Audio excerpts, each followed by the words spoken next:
પહોંચી ચૂક્યા છે અમે આપણે દ્રશ્યો બતાવી રહ્યા છે લોકોનું અભિવાદન ઝીલતા તેઓ જીએમડીસી ગ્રાઉન્ડમાં લોકોની વચ્ચેથી અત્યારે પસાર થઈ રહ્યા છે આપણે કહી દઈએ કે ત્યાં હજારો કરોડના વિકાસ કાર્યોની ભેટ આજે વડાપ્રધાન આપવાના છે આજના દિવસનું વડાપ્રધાનનું આ જે જીએમડીસીનો જે સંપૂર્ણ કાર્યક્રમ છે તેની શરૂઆત હવે થવા જઈ રહી છે ઉલ્લેખનીય છે કે પહેલાં સૂર્યઘર યોજનાના લાભાર્થીઓ સાથે મુલાકાત ત્યારબાદ રિન્યુએબલ એનર્જી સમિટ એ પછી મેટ્રોની ભેટ અને હવે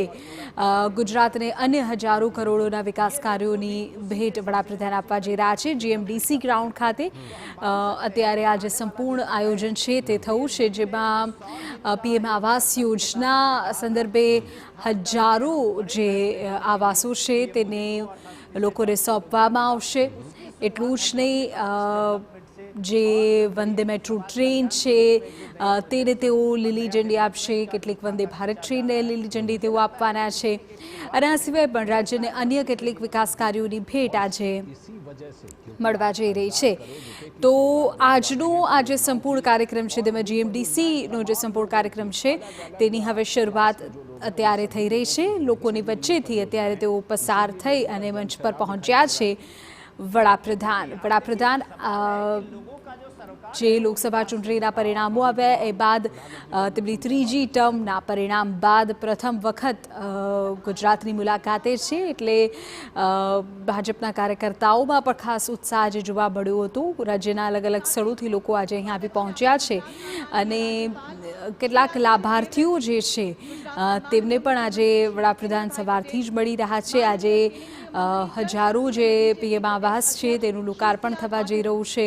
શહેરી વિસ્તારમાં 20,000થી વધુ આવાસ અને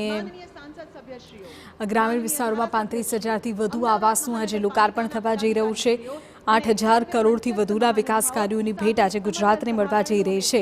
આમ તો આજના આખા દિવસના અલગ અલગ કાર્યક્રમોમાં જોવા જઈએ તો આજનો ત્રીજો અંતિમ જાહેર કાર્યક્રમ છે આવતીકાલે તેઓ ગુજરાતથી જ અમદાવાદથી જ તેઓ રવાના થશે ઓડિશા જવા માટે આવતીકાલે વડાપ્રધાનનો જન્મદિવસ પણ છે અને એ પહેલાં વડાપ્રધાન ગુજરાતને પોતાના વતનને જાણે રિટર્ન ગિફ્ટ આપી રહ્યા હોય એ પ્રકારે આજે અલગ અલગ વિકાસ કાર્યોની ભેટ તેઓ આપી રહ્યા છે અને તેમાં હવે જીએમડીસીના ગ્રાઉન્ડમાં જે કાર્યક્રમનું આયોજન થયું છે તેની શરૂઆત હવે થઈ ગઈ છે આ કાર્યક્રમ અંતર્ગત 8,000 કરોડથી વધુના વિકાસ કાર્યો કે જેનું લોકાર્પણ અને ખાતમુહૂર્તનો આ સંપૂર્ણ પ્રસંગ છે દ્રશ્યો સીધા આપ જીએમડીસી ગ્રાઉન્ડથી અત્યારે જોઈ રહ્યા છો કે જ્યાં વડાપ્રધાનનું અત્યારે સ્વાગત જે છે તે કરવામાં આવી રહ્યું છે આપ દ્રશ્યો સીધા જીએમડીસી ગ્રાઉન્ડના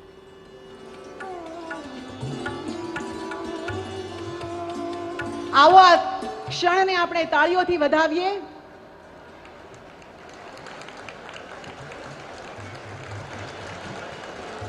ધન્યવાદ હવે માનનીય પ્રધાનમંત્રીશ્રીનું સ્વાગત કરશે રાજ્યના માનનીય મંત્રીશ્રીઓ અને માનનીય સાંસદ સભ્યશ્રીઓ તેઓ શોલ પુષ્પગુચ્છ અને ગણેશ ભગવાનની પ્રતિમાથી સ્વાગત કરશે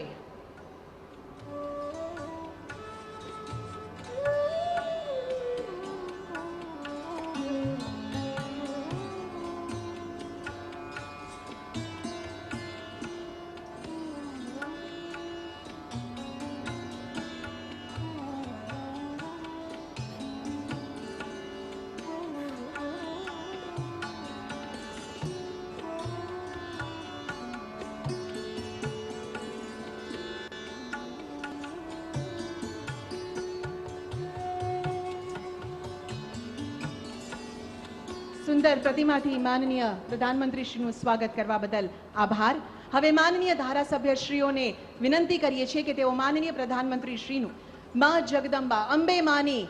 પ્રતિકૃતિથી સ્વાગત કરશો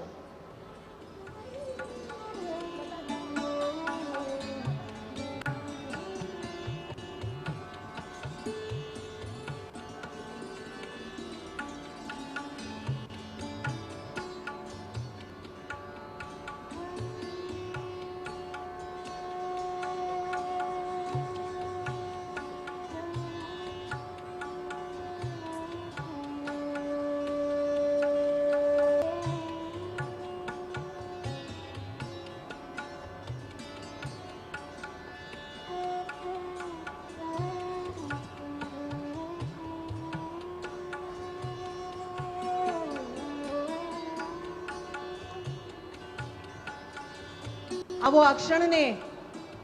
હર્ષ ધ્વનિ અને તાળીઓથી વધાવીએ. ધન્યવાદ. હવે માનનીય પ્રધાનમંત્રીશ્રીનું સ્વાગત કરવા પધારશે અમદાવાદ મહાનગરપાલિકાના પદાધિકારીશ્રીઓ. ગુલાબના હાર અને શ્રી ગણેશ ભગવાનની મૂર્તિથી તેઓનું સ્વાગત કરશે.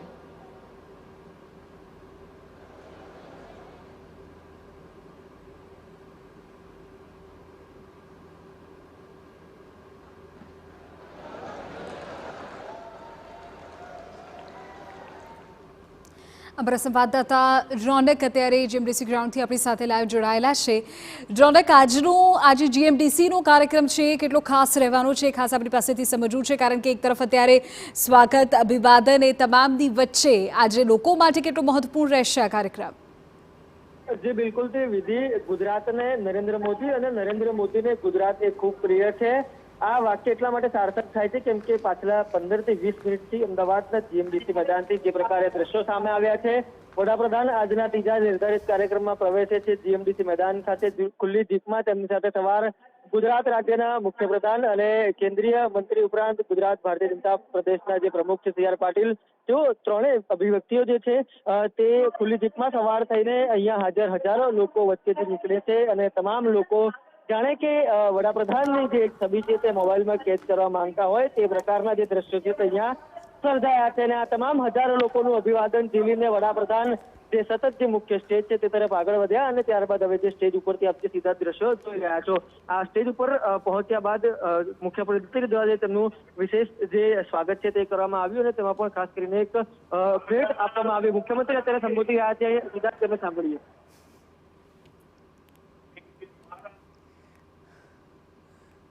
ઉત્સાહ સાથે સાદર આમંત્રિત કરીએ.